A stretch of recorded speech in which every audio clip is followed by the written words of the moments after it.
ज्ञान बिंदु कोचिंग के जो स्टाफ हैं, जो रोशन सिंह का है, वो स्टाफ जा करके खान सर के गेटकीपर को, गार्ड को जा करके ब्रूटली उस पर हमला कर दिया, मार पीट, माथा फाड़ दिया, काफी चोट आया है उसको। खान सर के गार्ड को बुरी तरह से हमला कर दिया। इसी के वजह से उन पर जो केस हुआ है उसमें अटेम्प्ट टू मर्डर का भी धारा लगा हुआ है, 109 BNS लगा हुआ है। खान सर पर जो आरोप लगा है बहुत ही हल्का आरोप है और उस आरोप में अगर चाहे तो पुलिस भी बेल दे सकती है। जो खान सर पर लगा हुआ है 109 जो लगा हुआ है BNS का, वो है जरूर अटेम्प्ट टू मर्डर का सेक्शन लगा दिया है पुलिस, लेकिन वो सेल्फ डिफेंस में गोली चलाई गई है और आसमानी फायरिंग किया गया है। किसी व्यक्ति को टारगेट करके गोली नहीं चलाई गई है। नहीं, न्यायालय में राजनीति का कहीं से कोई गुंजाइश नहीं है। वहाँ कानून का जो प्रक्रिया है उसके हिसाब से काम होगा। वहाँ पर राजनीति शब्द ही नहीं है अंदर में। कि भारत में हिंदू, मुस्लिम, सिख, ईसाई धर्म के आधार पर कानून नहीं चलता है। देखिए, आपने देखा कि बिहार और पूरे देश में प्रसिद्ध खान सर जो बच्चों को कम फीस में पढ़ाने के लिए जाने जाते हैं, लोगों के बीच में, छात्रों के बीच में हमेशा रहते हैं, दिलों पे जो है वो उनकी छाप रहती है। एक एक बात छात्र लगातार बड़े प्यार से सुनते हैं। उनकी गिरफ्तारी पर जो है वो रोक लग जाती है। जी हाँ, उनकी गिरफ्तारी पर रोक लग जाती है। उधर जो है वो दो खेमे में जब विवाद होता है, यानी ज्ञान बिंदु के शिक्षक और डायरेक्टर रोशन आनंद सर की जो है वो याचिका को खारिज कर दिया जाता है, यानी कि उन्हें जो है वो अभी जो है वो छूट नहीं मिलती है। इस पे भी बात करेंगे। हमारे साथ बात करने के लिए हैं पटना हाई कोर्ट और सुप्रीम कोर्ट के वकील अरुण कुशवाहा जी। हम उनसे बात करेंगे और समझने का प्रयास करेंगे कि आखिर इसकी क्या कुछ जो है वो नियमावली हुई। सर, सूर्य बिहार पे बहुत बहुत स्वागत है सर। Thank you. सबसे पहले आपके चैनल के माध्यम से पूरे बिहार वासियों को, देशवासियों को और दुनिया वाले को नमो बुद्धाय, जय भीम, जय भारत के संबोधन से संबोधित करते हुए ये बतलाना चाहते हैं बिहार के नागरिकों को कि देखिए, ये एक ऐसा देश है भारत जिसका संविधान कहता है कि ये धर्मनिरपेक्ष देश है, यानी कि यहाँ सभी लोगों को कोई भी धर्म मानने के लिए बिल्कुल छूट दिया गया है। इसीलिए एक नारा भी था कि भारत में एक नारा बहुत चलता था कि हिंदू, मुस्लिम, सिख, ईसाई आपस में हम भाई भाई, ये नारा था।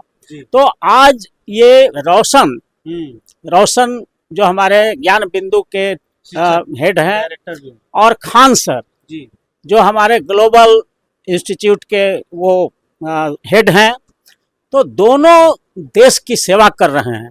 शिक्षा, बहुत बड़ा कहावत है कि शिक्षा वो शेरनी का दूध होता है जिसको पीने के बाद आदमी दहाड़ता है। तो दोनों शिक्षक हैं और दोनों जो है बच्चों को शेरनी का दूध यानी शिक्षा दे रहे हैं, पढ़ा रहे हैं। तो दोनों देश के लिए बहुत ही कारगर लोग हैं। लेकिन यहाँ पर जो घटना हुई है वो दोनों शिक्षकों का हमारे समझ से कोई दोष नहीं है, उनके स्टाफ। सबसे पहले ज्ञान बिंदु कोचिंग के जो स्टाफ हैं, जो रोशन सिंह का है, वो स्टाफ जा करके खान सर के गेटकीपर को, गार्ड को जा करके ब्रूटली उस पर हमला कर दिया, मार पीट, माथा फाड़ दिया, काफी चोट आया है उसको। तो सबसे पहला जो गलती हुआ है ज्ञान बिंदु के रोशन सर के जो इंस्टीट्यूट है उनके स्टाफ के द्वारा ये गलती किया गया कि बिना उनसे सहमति लिए और जा करके खान सर के गार्ड को बुरी तरह से हमला कर दिया। इसी के वजह से उन पर जो केस हुआ है उसमें अटेम्प्ट टू मर्डर का भी धारा लगा हुआ है, 109 BNS लगा हुआ है, जो पहले 307 IPC होता था। ज्ञान बिंदु के जो शिक्षक रोशन आनंद सर पे हाँ, रोशन सर पर जो केस हुआ है, चूंकि खान सर का जो गेटकीपर है वो बुरी तरह से घायल है, इसलिए जो खान सर के तरफ से जो केस हुआ है, जिसका नंबर है कदम कुआं थाना कांड संख्या 410/26, तो उसमें बहुत सारा सेक्शन लगा हुआ है। 115(2) लगा हुआ है जिसमें मैक्सिमम पनिशमेंट 1 साल का है। 109 लगा हुआ है जिसको अटेम्प्ट टू मर्डर या हाफ मर्डर कहते हैं, तो उसमें 10 साल का मैक्सिमम सजा है। 10 साल की सजा मिल हाँ, सकती है। मैक्सिमम सजा 10 साल है, उससे कम भी हो सकता है। Attempt to murder. Attempt to murder. तीसरा जो सेक्शन लगा हुआ है 125(a) लगा हुआ है जिसमें 6 महीना और फाइन दोनों हो सकता है। चौथा है 125(b) BNS लगा हुआ है जिसमें 3 साल सजा है। 124(4) लगा हुआ है जिसमें 2 साल सजा है। 352 लगा हुआ है जिसमें 2 साल सजा और फाइन है। 351 जो लगा हुआ है सब क्लॉज 3 BNS, उसमें 7 साल का सजा है। 61(2) भी लगा हुआ है जो 6 मंथ सजा है कंस्पायरेसी का। तो इतने ढेर सारे धाराएं लगे हुए हैं, इसलिए लगे हुए हैं कि ज्ञान बिंदु के रोशन सर के स्टाफ ने जाकर हमला बोल दिया और कानून को किसी भी व्यक्ति को हाथ में लेने का अधिकार नहीं है। तो पहला गलती उधर ही से हुआ। और लगातार सर जिस तरह से खबरें बन रही है, लगातार सूबे के मुख्यमंत्री सम्राट चौधरी लगातार कह रहे हैं कि प्रशासन जो है वो अपना काम करेगी। इस तरह की कार्रवाई जो है वो सर आप जो बता रहे हैं, इसमें अब आगे क्या हो सकता है सर? देखिए, इसमें अभी एंटिसिपेटरी बेल खान सर पर भी जो केस हुआ है जिसका नंबर है कदमकुआं थाना कांड संख्या 418/2026 है, जिसमें 2 ही धारा लगा हुआ। एक तो 109 भी है, अटेम्प्ट टू मर्डर वाला भी है, और दूसरा 25(9) है जिसमें 2 साल का सजा है जो बेलेबल है। तो खान सर पर के जो स्टाफ हैं उन पर आसमानी फायरिंग करने का आरोप है, वो भी सेल्फ डिफेंस में। चूंकि उनके स्टाफ पर हमला हो गया, माथा फाड़ दिया, उनको बुरी तरह से, हो सकता है आसमानी फायरिंग नहीं करते तो उसका जान भी जा सकता था, खान सर का जो गेटकीपर था उसको। इस वजह से खान सर पर जो केस हुआ है वो कमजोर केस है, क्योंकि इनके तरफ तो इंजरी है खान सर के तरफ, लेकिन इनके तरफ से जो गोली उली चली है तो आसमानी फायरिंग हुआ है, किसी को रोशन सर के तरफ का किसी आदमी को कोई इंजरी नहीं है। इसलिए खान सर को इसमें एंटिसिपेटरी बेल मिलने की संभावना है, क्योंकि आरोप जो है हल्का है। लेकिन रोशन सर पर तथाकथित कहा जा रहा है कि खान सर ने कहा है कि आप गोली चलाइए, हम देख लेंगे। नहीं, ये तो सेल्फ डिफेंस में, अगर हमारा आदमी कोई मारा जा रहा है और अब जान चली जाएगी उसकी, मार करके माथा फाड़ दिया, पूरा देह पर इंजरी हो गया, खून लथपथ हो गया, अगर वो करते तो हो सकता है वो गार्ड का मतलब वहीं पर हत्या हो जाती। तो इसको रोकने के लिए अगर आसमान फायरिंग करने का आदेश भी दिया है उन्होंने, तो ये सेल्फ डिफेंस का मामला है, अपने बचाव के लिए, नहीं तो उनके स्टाफ का जान जा सकता है। इसलिए वो कोई बहुत गंभीर अपराध नहीं है। 109 तो बनता ही नहीं है, क्योंकि उधर कोई इंजरी, रोशन के तरफ कोई इंजरी नहीं है। तो इस वजह से खान सर को एंटिसिपेटरी बेल मिलने की संभावना है और उन्होंने डिस्ट्रिक्ट कोर्ट में पटना में एंटिसिपेटरी बेल फाइल किया है। वहीं दूसरे तरफ रोशन सर का बेल पिटीशन चूंकि 307 है और हो सके इंजरी गंभीर आ जाए, हेड में इंजरी है, तो हो सकता है कि 307 में सीजीएम तो बेल नहीं देगा, उसको सीजीएम नहीं दिया है, रिजेक्ट हो गया है, तो अब डिस्ट्रिक्ट जज के यहाँ अपील करेंगे, वहाँ अभी केस चल रहा है। सर, तो दर्शक आसान भाषा में समझना चाह रहे हैं, ये तो रही वो चीज़ें जो कोर्ट में समझी जा सकती हैं और बहुत डीप चीज़ें हैं। आसान भाषा में दर्शक समझना चाहते हैं कि आखिर खान सर को क्यों जो है वो पुलिस जो है वो शिकंजे में नहीं ले रही, पुलिस पकड़ नहीं रही है। सिंपल सी बात है कि खान सर पर जो आरोप लगा है बहुत ही हल्का आरोप है, और उस आरोप में अगर चाहे तो पुलिस भी बेल दे सकती है।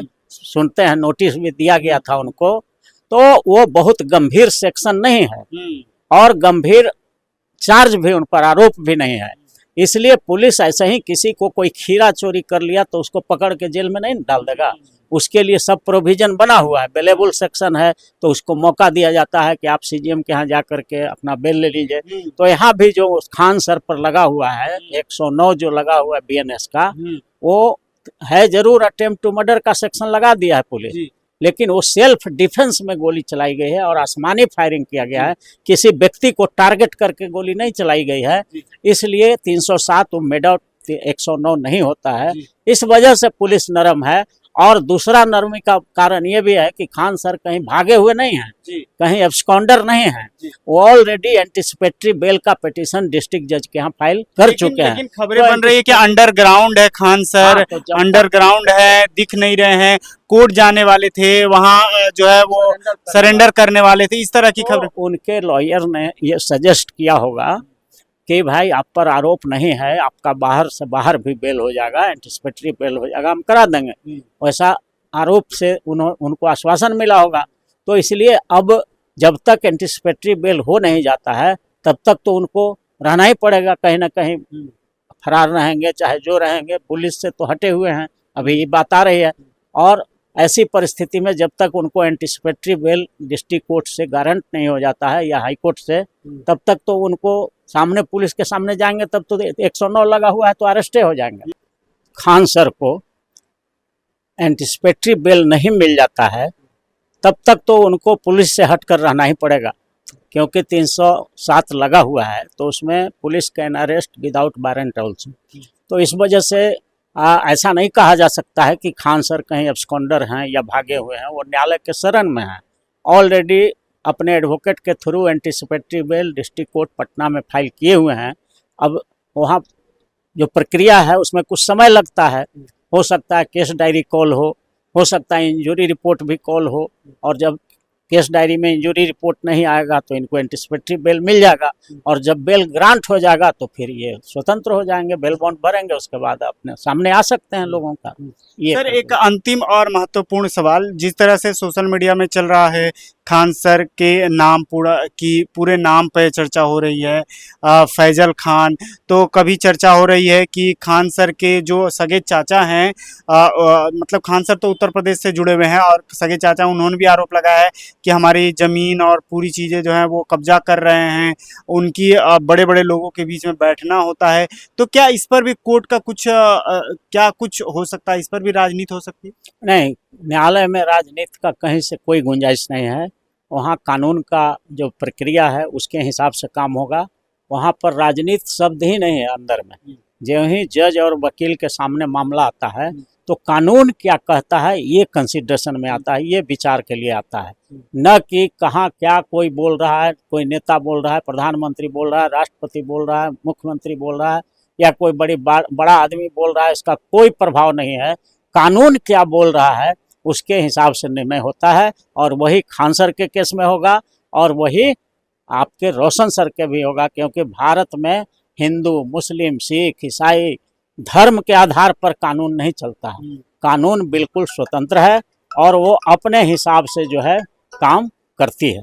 इसलिए कानून का जो भी फैसला आएगा, वो बेल का भी मामला है, बेल होता है तो बाहर आएंगे, नहीं होता है तो अभी रह सकते हैं वो रोशन जी, और ये तो बाहर हैं, इनका भी वही है। अगर बेल नहीं मिलेगा हाई कोर्ट से, सुप्रीम कोर्ट से, तो फिर अंत में इनको भी सरेंडर करना पड़ सकता है, खान सर को भी।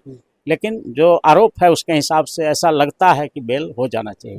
तो अरुण कुशवाहा जी, आपने हम सूर्य विहार से बात की, उसके लिए बहुत बहुत धन्यवाद। आपको बता दें कि जैसा कि वकील साहब कह रहे हैं कि यह कानून के नज़र में सभी लोग जो हैं वो बराबर के हिस्सेदार होते हैं, बराबर होते हैं, और अब क्या होगा यह कानून तय करेगा। कोर्ट में जो याचिका दायर की गई है वह जो है वहाँ तय होगी। इस पर कौन क्या है, कहाँ से जुड़ा है और कौन किस रसूखदार का है, इस पर कोई असर नहीं पड़ेगा। तो आप पूरी बातचीत को कैसे देखते हैं, आप अपनी राय दे सकते हैं। आप मुझे सूर्य विहार पर सुन रहे हैं, मेरा नाम दिनेश है।